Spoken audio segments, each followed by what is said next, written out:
Je vous salue tous au nom du Seigneur Jésus. Nous allons partager aujourd'hui dans le livre de Romains, chapitre 10, verset 9. Je vais faire la lecture. Si tu confesses de ta bouche le Seigneur Jésus et si tu crois dans ton cœur que Dieu l'a ressuscité de mort, tu seras sauvé.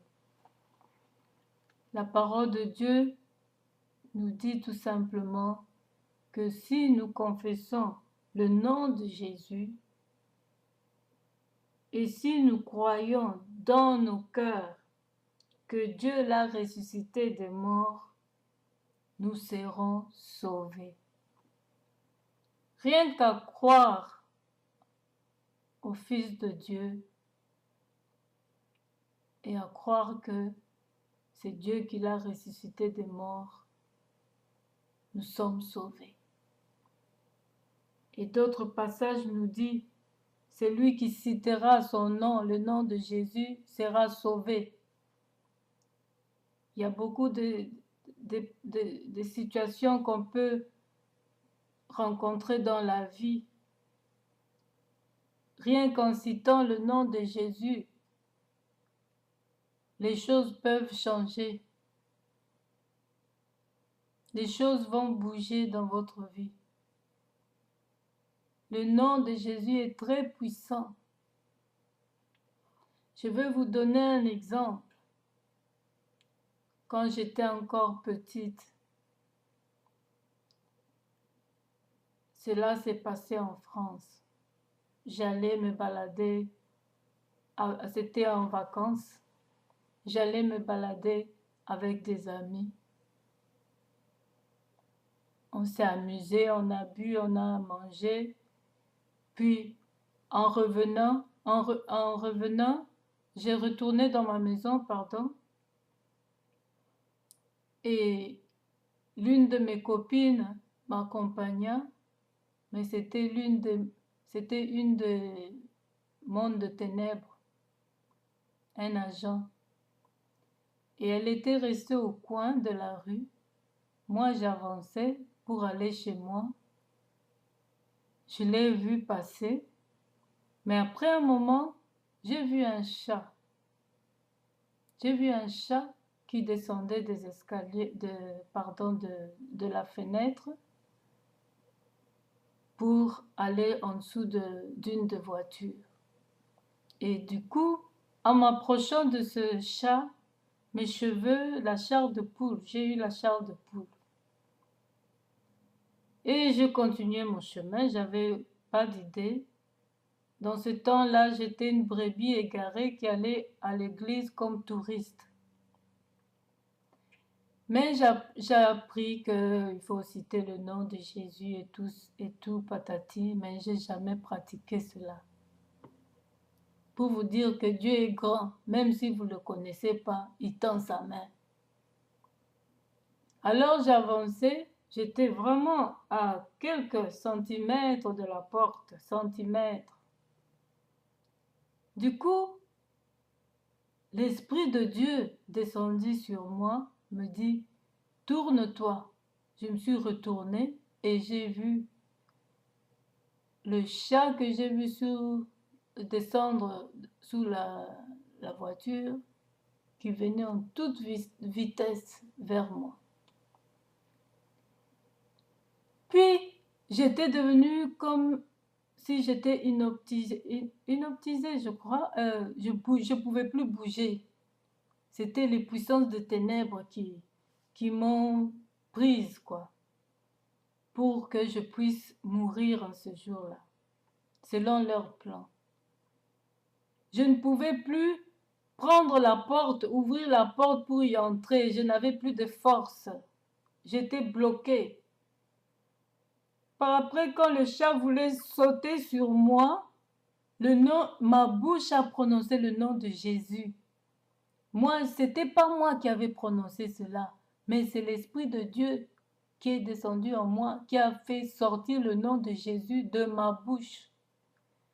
Du coup, l'Esprit de Dieu a dit, au nom de Jésus, Puis le chat, si c'était un chat simple, n'allait pas sauter comme ça et retourner comme si j'ai vu moi. Il voulait sauter sur moi. Puis le chat est vite descendu pour entrer dans une autre voiture et la façon dont il est entré sous la voiture, c'était comme une éponge qui se clipsait, vraiment c'était un peu bizarre ce que j'ai vu, étrange. Puis du coup, quand le chat est parti, j'ai été libérée. J'ai pu maintenant ouvrir la porte et entrer chez moi. Je me suis dit, Seigneur, le nom de Jésus est si puissant, mais que voulait ce chat en moi? Parce que les chats sont gentils. Mais que voulait ce chat? Et puis il a sauté, il voulait presque venir à côté de moi, sur mon visage.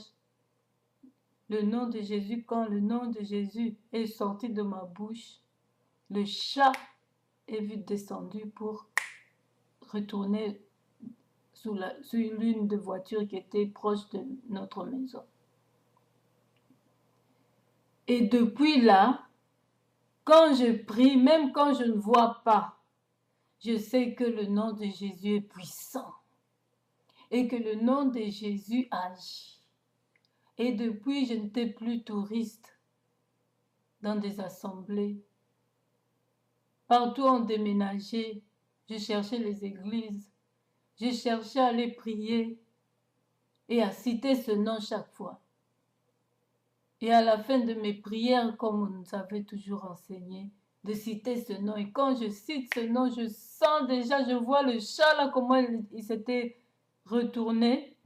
Je me dis, oui, tous ces esprits dont je chasse se retournent aussi comme ça. Mon frère, ma soeur, ce n'est pas de la blague. J'ai vécu ça moi-même. Quelqu'un peut dire, oui, le chat voulait peut-être sauter sur toi pour que tu le caresses. Mais non, c'était un chat du monde des ténèbres. Moi, j'avais pas d'idée sur ça. Et voilà, toute personne qui croira en ce nom sera sauvée, qui citera ce nom sera sauvée. Et depuis, c'est moi-même qui citais maintenant le nom. Parce que l'Esprit m'a donné l'exemple. Et depuis, j'étais devenue folle dans le Seigneur. Mais vous savez, des fois, on a des faiblesses. Il arrive que nous puissions tomber, mais on reste toujours pas dans la position de perdu. On doit se relever et demander pardon à Dieu. Mais que ça soit pas une routine. Une fois l'erreur faite, volontairement, arrêtons. Inconsciemment, on peut comprendre parce que nous sommes dans cette chair inimitié avec Dieu. Mon frère, ma sœur, quand on reçoit aussi Christ dans notre vie, nous citons ce nom de Jésus. Nous disons ceci, Seigneur, je te reçois dans ma vie comme mon Seigneur et Sauveur, parce que je ne sais pas marcher dans ce monde.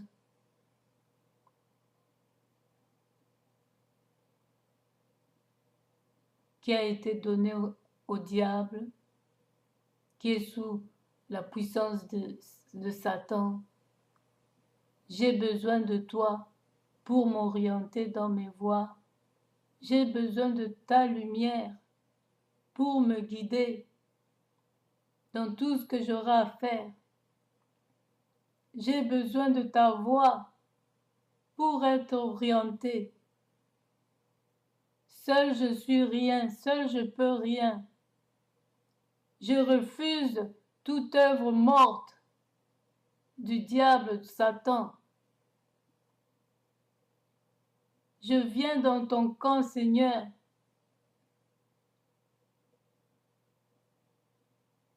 Conduis-moi dans tes sentiers.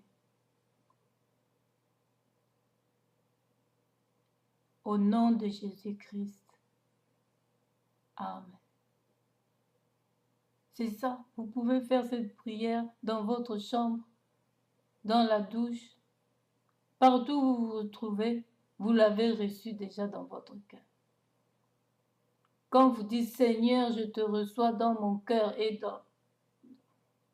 comme mon Seigneur et Sauveur dans ma vie, vous avez déjà fait appel à ce Dieu et du coup, vous obtenez sa puissance, le pouvoir de devenir enfant de Dieu.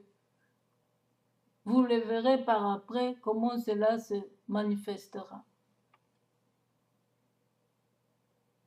Et le nourrir bien sûr dans la prière, dans la lecture biblique.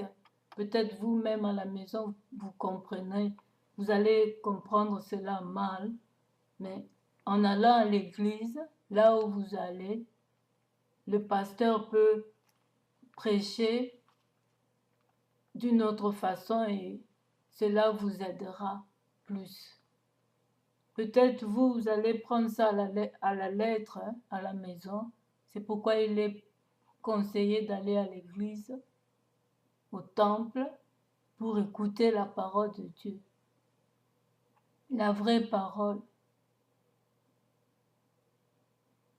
Et à l'aide aussi du Saint-Esprit, si là où vous vous retrouvez, il n'y a pas des églises, comme nous sommes éparpillés en Europe, certains endroits, il n'y a pas des églises. Vous pouvez prier, implorer Dieu, demander sa grâce, que l'Esprit de Dieu vous aide à comprendre les Écritures bibliques. Et c'est alors que vous comprendrez cette parole et vous ne le prendrez pas à la lettre, mais vous allez comprendre le vrai message.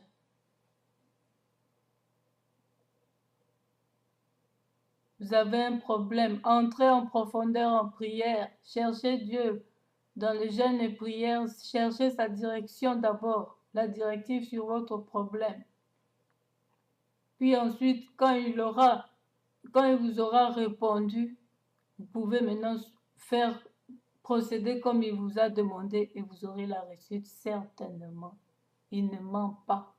Mais quand vous entrez comme ça, vous-même directement, oh Dieu guéris-moi, vous ne savez pas si vous allez mourir comme ça, vous ne savez pas non plus si Dieu veut vous faire grâce ou pas. Alors là, vous êtes dans l'ignorance, vous faites une prière vaine. C'est mieux de commencer avant de demander toute chose, de demander la direction du Seigneur. Que pensez-vous, Seigneur, à ceci? Attendez sa réponse, ne soyez pas pressés. La patience est l'un des fruits de l'esprit. Un chrétien doit avoir les fruits de l'esprit.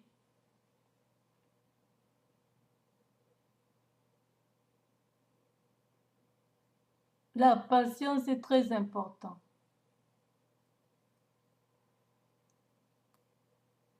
Et en priant, après la prière, deux fois on reçoit tout de suite, deux fois après quelque temps, nous avons la réponse. Comme c'est lui qui vous a orienté, il y a sûrement la réponse. Ne craignons pas. Voilà ce que j'avais à partager avec vous, mes bien-aimés, sur ce verset. Que Dieu vous bénisse. Amen.